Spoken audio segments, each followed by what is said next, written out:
무엇과 무엇을 합친 것일까요?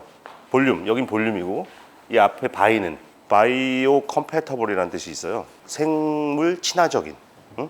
우리 몸에 굉장히 친화적인 볼륨아이저, 볼륨을 채워주는 그러한 시술이다. 가슴 성형이나 힙 성형이나 아니면 얼굴 지방 이식이나 뭔가 볼륨이 부족한 것을 채워서 키워주는 수술에 해당하잖아요. 이때까지는 뭘 썼어요? 보형물을 썼죠. 보형물의 재료는 뭐죠? 가슴에서는 코이시브 겔을 썼죠. 코에서는 뭘 썼어요? 실리콘 보형물을 썼어요. 이런 보형물도 그렇고 코 수술할 때 쓰는 실리콘 블록도 그렇고 이 몸에 들어가면 그게 우리 몸의 일부가 되나요? 안 되죠. 안 되고 그 이식된 보형물, 삽입된 보형물 주변으로 뭐가 생겨요? 피막이 생긴단 말이에요. 피막이라고 하는 거는 결국 우리 몸에 이런 이물질이 들어왔었을 때 우리 몸의 면역 체계가 활동을 해가지고 방어벽을 치는 거예요. 방어벽을 쳐서 캡슐이 형성이 되고 흉조직이 형성이 돼요.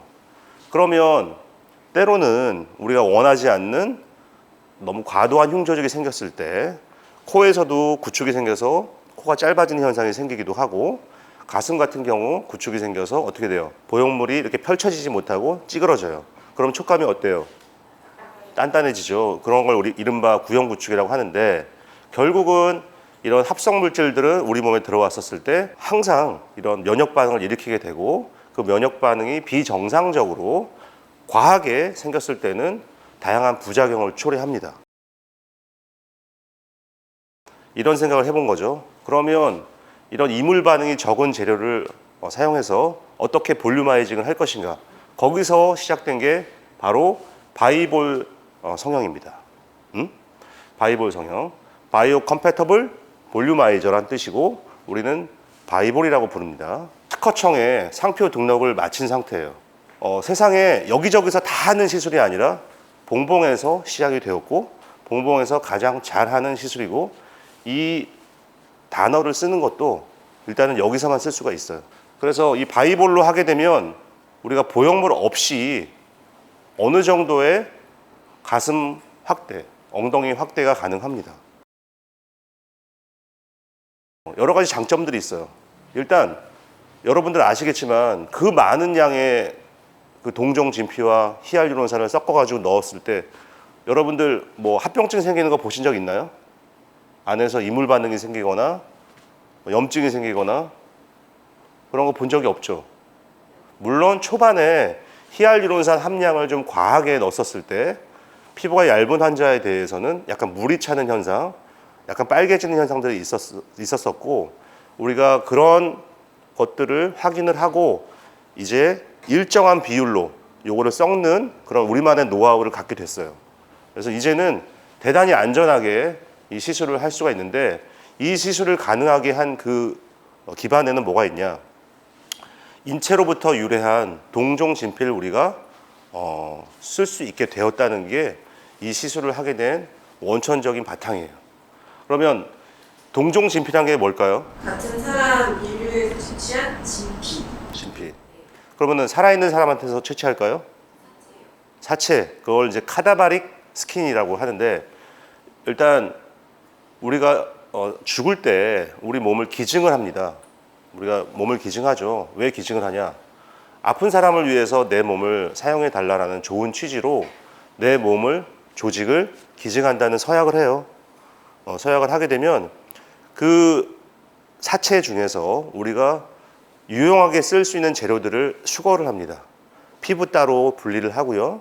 그 다음에 각막 같은 거는 신선한 상태에서 이식을 할 수가 있고 또 환자가 죽기 직전 단계라고 하면 콩팥을 떼어서 이식을 하고 간을 떼어서 이식을 하고 이런 이식 수술을 합니다. 이식 수술에 다 사용이 되고 일부는 피부 같은 경우는 이렇게 인체 조직을 복원하는 목적으로 사용이 되고 있어요. 그러면은 우리가 사용하는 이런 인체 조직은 어느 나라에서 올까요? 미국에 한 서너 개 정도 되는 인체 조직을 뱅킹하는 그런 연구소가 있어요. 그 연구소에서 기증된 사체를 다 수거하고 그 사체들의 병력을 다 스크리닝을 한 다음에 깨끗한 환자들, 질병이 없는 환자들에 대해서 이거를 수거한다고 해요. 그래서 수거된 조직을 일단 표피를 다 벗겨냅니다. 우리가 진피 조직과 그 진피 바로 밑에 층에 있는 이 두꺼운 도화지 같은 이런 피부에서 탈세포화를 시킵니다. 왜 탈세포화를 시킬까요? 내 몸이 아니잖아요. 다른 사람의 몸에서 세포가 내 몸에 들어오면 나의 면역 체계가 또 발동을 하는 거예요. 거기에 대해서 또 면역 반응, 염증 반응 이런 것들이 생겨요. 그럴 수 있기 때문에 탈세포화를 시킵니다. 그거를 뭐라고 하느냐? 디셀룰라리제이션이라고 해요. 진피로 만들어진 ECM. ECM이 뭐냐면 세포 밖의 기질이라는 뜻인데 이 기질은 뭘로 이루어지느냐? 대부분 콜라겐이에요. 그 다음에 3% 정도는 엘라스틴, 글라이코스 아미노글라이칸. 이런 우리의 살을 이루고 있는 정상적인 조직이에요. 이런 원래 있던 인체 조직과 동일한 성분의 ADM, 동종 진피를 주입을 하고 아주 적은 양의 히알루론산을 군데군데 조금씩 이렇게 주입했었을 때 이 ADM이 구조를 잡아줘요. 구조를 잡아주게 되고 사이사이에 들어간 히알루론산은 움직이지 않고 거기에 그대로 있는 거예요. 그럼 이런 ADM이라고 하는 것이 장점이 많잖아요. 그럼 단점은 뭘까요? 결절이 잘 생긴다. 그리고 또 비싸요. 비싸다. 또 녹일 수가 없다. 그리고 가장 취약한 문제점 하나는 100이라는 양을 주입을 했었을 때 100이 온전히 남지 않습니다. 얼마 정도 남을까요? 70. 70은 우리의 바램이고요. 50%에서 60% 정도 남습니다. 그러면은 50%에서 60%만 남으니까 이거는 하나마나인가요? 그렇지 않죠. 우리가 지방 이식 했었을 때 생착률이 어느 정도 될까요? 70%에서 80%. 맞아요. 70% 80%도 우리가 사실 기대하는 이상적인 서바이벌 레이시고 대개는 한 절반 정도를 보고 있어요. 그러면 지방이 없는 사람들 있잖아요. 나 지방 이식 하고 싶은데 왔는데 보니까 빼빼 말랐어. 그럼 못 뽑죠. 그랬을 때는 어떻게 해야 돼요? 이거를 쓸 수밖에 없어요. 이거를 쓸 수밖에 없는 경우가 너무 많아요. 그리고 여러분들 아시겠지만 최근에 보형물로 이미 수술했던 분들이 어떻게 돼요? 보형물을 제거하는 경우가 왕왕 있죠. 트렌드는 변합니다. 가슴의 크기, 여성들이 선호하는 가슴의 크기가 시대별로 계속 변하고 있어요. 예전에 우리가 없이 살 때는 무조건 큰 가슴이 좋았죠. 세상이 되게 어렵고 먹고 살기 힘들 때는 대부분 그때 시대에는 큰 가슴을 선호합니다. 근데 우리가 잘 살고 윤택해지면 그렇게 큰 가슴은 별로 선호되지 않아요. 어떤 가슴이 선호가 되죠? 약간 뭐 B컵 정도 되는 아니면 풀 A나 B컵 정도 되는 가슴이 선호된다라고 해요. 그건 제가 하는 얘기가 아니라 이런 시대적인 트렌드를 분석하는 사람들이 이제 하는 얘기예요. 그래서 과거에는 뭐 C컵, D컵으로 수술을 받으셨던 분들이 이제 여러 가지 패션 트렌드가 변하면서 보형물을 제거하고 보형물 제거된 부위 주변에다가 이런 동종 진피를 넣어서 하는 경우가 있어요. 그리고 실제로 그런 일들이 요즘 점점 더 빈번해지고 있어요. 여러분도 아시겠지만 그 패션에 예민한 패션을 굉장히 민감하게 받아들이는 뭐 여러 우리 셀럽들이 최근에 보형물을 제거하고 이렇게 바이볼 가슴 성형으로 많이들 하고 계시죠. 자, 우리가 보형물 넣는 수술을 하게 되면 이거는 수술을 해야 돼요. 보형물이 들어갈 자리를 잡기 위해서 박리라는 걸 합니다. 정상적으로 연결되어져 있고 접촉되어져 있는 조직들을 끊어내고 분리를 시켜요. 우리가 뭐 섬세하게 수술을 하지만 그럼에도 불구하고 조직은 데미지를 받아요. 그로 인해서 힐링되는 데 시간이 필요로 하고 그 다음에 때로는 출혈이 유발이 되고 조직 손상에 따른 거기에 비례한 통증이 수반이 됩니다. 그렇지만 바이볼 가슴 성형은 통증이 수술에 비하면 어떨까요? 적죠. 그 다음 회복 기간이 어때요? 빨라요. 이런 장점들이 많이 있습니다. 그리고 내 것이 돼요. 보형물은 10년, 20년, 30년이 돼도 내 것이 아니에요. 남이에요, 남. 평생 남입니다. 하지만 ADM은 내가 됩니다. 네.